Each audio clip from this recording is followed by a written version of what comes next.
It starts with a bus ride to the airport, a last-minute business deal, and a bite to eat on the way. John hiding behind a boarding pass going incognito, and Marcy and Alicia with paperwork in hand chomping at the bit ready to board. We soon arrive at a gated community and drive to the beautiful two-story Cabo home of Linda and John. We unpack, relax, and enjoy the modern Art Deco home with a stunning view from which we can see the town of Cabo below, including the world-famous arch. Early the next morning, we head for the marina. Almost fully recovered from the recent hurricane, the Cabo Marina looks beautiful with its restaurants, hotels, and yachts in their slips. Marcy and Alicia are dressed ready for action as we board the To Success, a 60-foot Hatteras sport fisher. Soon we cast off the lines and we're off. The girls are in the salon doing what they like best, eating of course. From the water we enjoy the beauty of the bay and the town. Cubby the skipper pulls over to a panga to buy some fresh live bait, while Antonio the deckhand thaws and preps some of the frozen ballyhoo.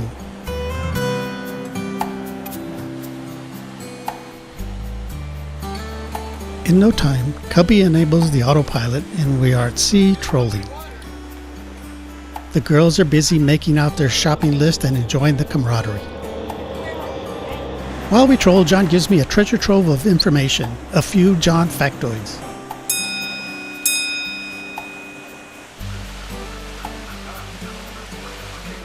Who knew?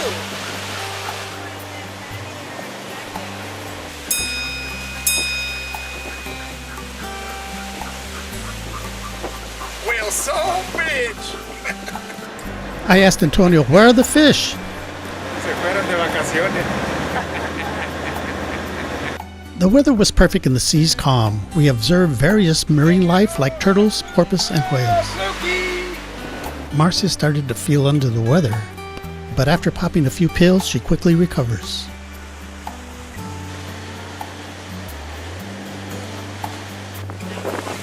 We spot a pod of porpoise and prepare for tuna. It is known that Tuna schooled with him. Some boils and splashes can be seen in the distance, so Linda free spools the live bait. In no time, Linda is hooked up and battle ensues with a large 100-pound tuna.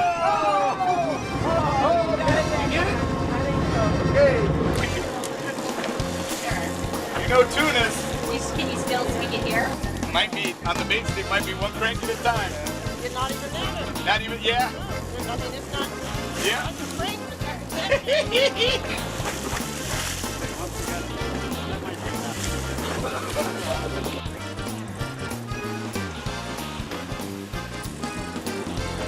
Later, I hooked and landed my first marlin. That was pretty exciting.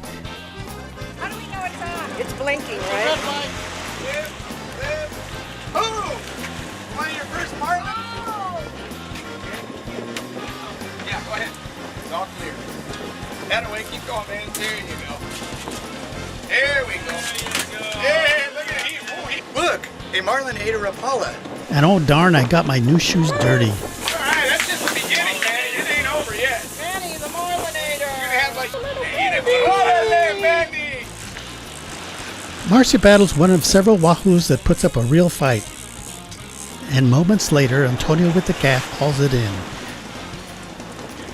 Hey, Marcia got a Wahoo. Step back out of the blood if you want. Get in there with the blood.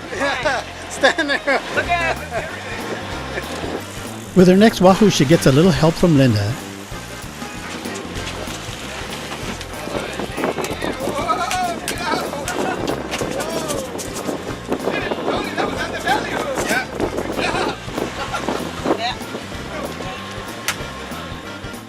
And in all the excitement, Marcia gives us a little Spanish to boot.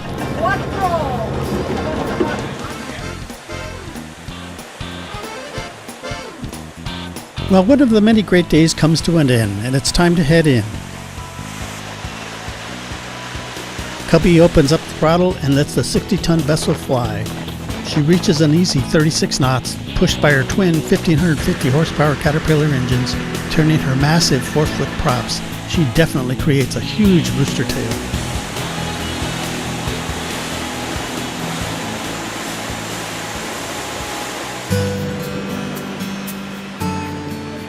As we head into our slip, we find a familiar friend, Pancho the mooching sea lion.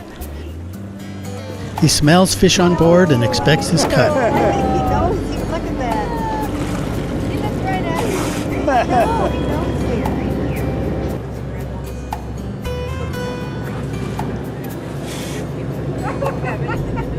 you. We toss him some of our leftover bait and he jumps on the dock and retrieves it. His massive 800-pound body is a sight to see. The fish were cleaned by the crew and delivered to a local restaurant. We had a feast with drink, song, and freshly caught dorado and wahoo.